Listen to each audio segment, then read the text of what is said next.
Hello everyone. आज जो हम लेके आए हैं पॉइंट्स वो है उषा।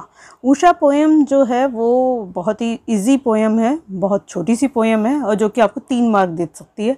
इसके एक ही क्वेश्चन आता है, बस उसे थोड़ा सा उन्होंने घुमा फिरा के दे देना है और इसकी वजह से थोड़े बच्चे कंफ्यूज हो जाते हैं। पर एक क्वेश्चन को अगर इस चैप्टर को आप ढंग से लर्न कर लें तो इसमें ज़्यादा नहीं है। चलिए स्टार्ट करते हैं। उषा पहले क्या है, क्या दे रखा है, हम इसके बारे में चर्चा करेंगे। वीडियो को लास्ट तक देखें जिससे कि उषा पोएम आपकी अभी क्लियर हो जाएगी और आप उसका आंसर आराम से लिख के आ सकते हैं। तो सूर्योदय से पहले आसमान नीले शंख जैसा लगता है। तो पूछा जाता है कि भाई उषा पोएम में क्या बताया गया है। तो उषा पोएम में जो हमारे कवि कह रहे हैं वो यही कह रहे हैं कि जब सूर्योदय होता है या होने वाला होता है तब उससे पहले का जो आसमान वो नीले शंख जैसे कल्पना की गई है। फिर आसमान में नमी के कारण, नमी होता है मॉइस्चर, नमी के कारण उसे, क्योंकि जब तक सूरजोदय नहीं होता तब तक रात ठंडी होती है और रात का ठंडा होने के कारण वो नमी है उसके अंदर, जिसे राख से लिपा चौका बताया गया है। आकाश में केसरी रंग आने पर मानो ऐसा लग रहा है जैसे काली सिल, जो कि अभी नीले शंख के हिसाब से बताया है, उससे पहले काला रंग, तो जैसे काली सिल जो होती है उस पे लाल केसर से उसे धो दिया गया और सिल का कल्पना रात से की गई है और लाल केसर से उषा के समय की कल्पना की गई है। और स्लेट पर लाल खड़िया चौक जैसे मलदी हो, एक लाइन थी। तो और दूसरी कल्पना उन्होंने कहा है कि स्लेट जैसे काले रंग की हो तो उस पर लाल खड़िया हम मल देते हैं, तो इस तरह का भी प्रतीक हो रहा है। अंत में जब सूर्य उदय होने वाला होता है तब ऐसा प्रतीत होता है कि जैसे स्वच्छ जल में गौर वर्ण युवती देह झिलमिला रही हो। तो जब सूर्योदय होता है तो जल में जब हम देखते हैं तो हिलती हुई जो किरणें होती हैं वो ऐसा लग रहा है गौर देही, गोरे रंग की देह यानी शरीर वाली जो सुंदर युवती है उसका वर्णन किया है। यहाँ कहने का मतलब है कि जन्मदाता जो हमें युवती को से कहा जाता है उसी का रूप है। और उसके बाद सूर्य जब एक नया दिन लेकर जन्म लेता है तो वो भी इसी तरह का प्रतीक हो रहा है। इस प्रकार जादू टूटता है, अंत में सूर्योदय हो जाता है। अब इसमें काव्य सुंदर में जाया जाए, जो शंख जैसा राख से लिपा चौका उपमा अलंकार में है। खड़ी बोली में लिखी गई पोयम है, चित्रात्मक है क्योंकि जब हम इस पोयम को पढ़ते हैं तो चित्र जैसा अंकित हो रहा है, दिखाई देता है। नवीन उपमानों का प्रयोग किया गया, जैसे सिल, स्लेट, ये शंख है ना। उत्प्रेक्षा अलंकार इसमें दिया गया है, जो चाक से चौक जैसे मलदी हो। और आपका दूसरा लाल केसर से जैसे धो दिया हो काली सिल को, ये हमारे उत्प्रेक्षा अलंकार में जा रहा है। और मुक्तक छंद है, सरल प्रभावपूर्ण बिंबों का प्रयोग किया गया है, ग्रामीण जीवन के शब्दों का प्रयोग है। अब उषा जो है, उषा कविता के प्रमुख उपमानों का अगर हम कहेंगे उल्लेख कीजिए तो ये क्वेश्चन बहुत आता है। तो नीले शंख का जो प्रातःकालीन नभ के लिए यूज़ किया गया है, राख के लिए से लिपा चौका भोर के नभ की नमी के लिए यूज़ किया गया है, और लाल केसर से धुली हुई काली सिल भोर कालीन यानी जिस समय भोर होने वाली होती है, सुबह होने वाली होती है, उस समय का वर्णन है। गीले वातावरण में सूरज की आती लालिमा के लिए स्लेट पर लाल खड़िया चौक जैसे मलदी हुई, ये दोनों उपमानों का प्रयोग किया गया है उत्प्रेक्षा अलंकार इसमें। और नीले जल में झिलमिलाती गौरी देह, नीले आकाश में उगते सूर्य को उसमें ऐसा देखा गया है। अब इससे रिलेटेड एक क्वेश्चन है जो बहुत ज़्यादा आया हुआ है, पिछले कई सालों में आया, आप देख भी सकते हैं 2009 में और फिर 11 में, 13 में एंड 14 में आया कि कविता में किन उपमानों को देखकर यह कहा जा सकता है कि उषा कविता गांव की सुबह की गतिशील शब्द चित्र है। तो गतिशील यानी गति करता हुआ शब्द चित्र, यानी शब्दों से उन्होंने कल्पना की है। दूसरा शमशेर की कविता गांव की सुबह का जीवांत चित्रण, पुष्टि कीजिए, ये 16 में आया इस तरह से। तो या फिर प्रातःकालीन का वर्णन कीजिए, तो वो भी यही है।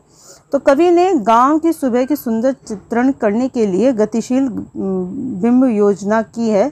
भोर के समय आकाश नीले रंग की तरह पवित्र, नीले शंख जैसा जो शंख है पवित्रता का प्रतीक है। और उसे राख से लिपे चौके के समान बताया गया है, जो सुबह की नमी के कारण गीला लगता है। फिर वह लाल केसर से धोए हुए सिल सा लगता है।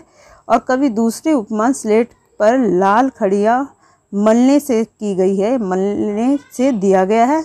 ये सारे उपमान ग्रामीण परिवेश से संबंधित हैं।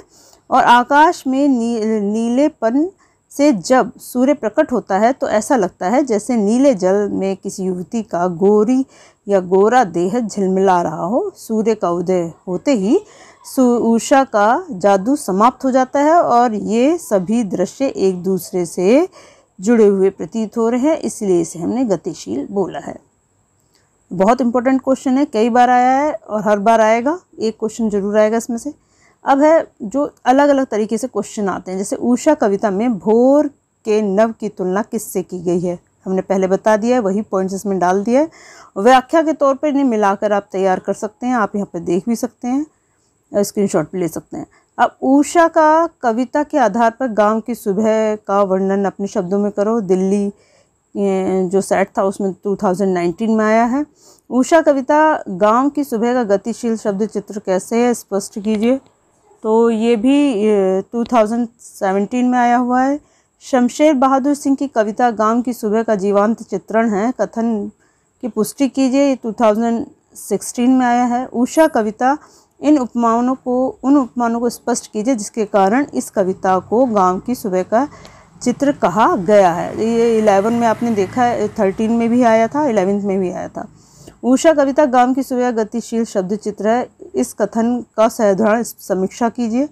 2014 में आया है। कविता में किन उपमानों को देखकर कहा जा सकता है कि उषा कविता गांव की सुबह का गतिशील चित्र है, शब्द चित्र है। तो देखिए आप सारा इसमें जो दे रखा है थोड़ा बहुत हरे फेर है, आंसर एक ही होगा कि प्रातः काल की रंगत बहुत नीले शंख जैसी है, ओस से भरा भोर नभ राख से लिपा चौका लग रहा है।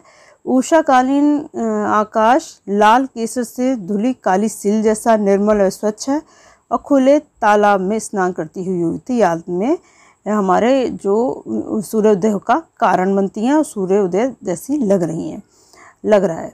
उषा कविता में कवि अगर व्याख्या के रूप में 3 मार्क्स का आप लिखोगे तो कविता में कवि ने गतिशील बिंब योजनाओं का प्रयोग करते हुए गांव की सुबह का सुंदर शब्द चित्र प्रस्तुत किया है।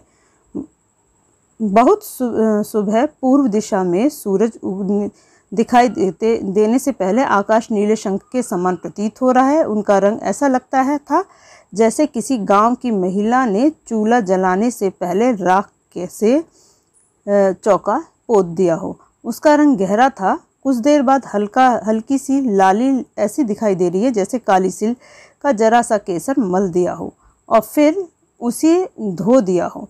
किसी स्लेट पर लाल खड़िए या चौक मल दिया गया हो और आकाश में नीलेपन में सूर्य ऐसा प्रतीत हो रहा है जैसे नीले जल में किसी युवती का गोरा या सुंदर शरीर झिलमिलाता हुआ प्रतीत हो रहा है। लेकिन सूर्य के दिखाई देते ही यह सारा प्रकृति का जादू है वो समाप्त हो जाता है, यानी यह सारा प्रकृति सौंदर्य मिट जाता है और कवि द्वारा प्रस्तुत बिंब योजना गतिशील है और उससे पल पर बदलते गांव का प्राकृतिक दृश्य की सुंदरता प्रकट हो रही है। तो देखिए थोड़ा सा ही है, मतलब क्वेश्चन अनेक आंसर एक, वो वाली बात है। और इसमें मेन पॉइंट्स जो हैं वो दे रखा है, व्याख्या आपको अपने शब्दों में करनी है। लास्ट एक इस तरह से भी क्वेश्चन आ जाता है कि उषा कविता के आधार पर भोर के नव का चित्रण अपने शब्दों में कीजिए, या भोर के नव का जो चित्रण है वो उसे अपने शब्दों में करना है कि किस तरह से वो आ रहा है। कवि ने भोर के नव की तुलना राख के लिपे चौके से क्यों की है, तो हाँ इसको हम देख सकते हैं कि राख से लिपे गीले चौके में पानी की नमी होती है, इसमें नीलिमा और श्वेत वर्ण का मिश्रण होता है तथा स्लेटी रंग होता है। भोर के नभ में भी ओस के कणों की नमी होती है, उसमें भी नीलिमा व श्वेत वर्ण का मिश्रण होता है जो स्लेट रंग का आभास कराता है। इसी कारण कवि ने भोर के नव की तुलना राख के से लिपे गीले चौके से की है। अब सिल से क्या अभिप्राय है? तो सिल से अभिप्राय, कवि ने भोर के नभ को लाल केसर से धुली काली सिल के समान क्यों माना है? तो सिल से अभिप्राय शिला या चट्टान से होता है। यह प्रातः श्याम वर्ण की होती है और इस तरह लाल रंग वाली केसर रगड़ देने से लाल और काले रंग का मिश्रण हो जाता है। उसी प्रकार उषा काल में भी आकाश अंधकार युक्त होता है और फिर सूर्योदय से पहले की लालिमा के मिश्रण का रंग भी लाल केसर से धुली हुई शिला के समान दिखाई देता है। अब जादू टूटा और है उस उषा का। अब उषा का जादू क्या है और वह कैसे टूटता है? या फिर क्वेश्चन आ सकता है, उषा कविता के आधार पर उस जादू को स्पष्ट कीजिए जो सूर्योदय के साथ टूट जाता है। तो उषा का जादू यह है कि उषा से पूर्व आकाश में अनेक रहस्यात्मक विचित्र स्थितियां प्रस्तुत होती हैं, प्रकट होती हैं, और कभी केसर पुती स्लेट या कभी गीला चौका, कभी गहरे रंग के शंख के समान आकाश, तो कभी नीले जल में झिलमिलाती देह का प्रतिबिंब। ये सभी दृश्य जादू के समान प्रतीत होते हैं। सूर्योदय होते ही आकाश साफ हो जाता है और उषा का जादू समाप्त हो जाता है। नेक्स्ट क्वेश्चन है, सूर्योदय से पहले आकाश में क्या क्या परिवर्तन होते हैं? उषा कविता के आधार पर बताइए। तो इसका आंसर वही है। देखिए थोड़ा बहुत अंतर है, वैसे आंसर एक ही है, लेकिन अब क्वेश्चंस का आप ध्यान रखना और उसमें कंफ्यूज मत होना।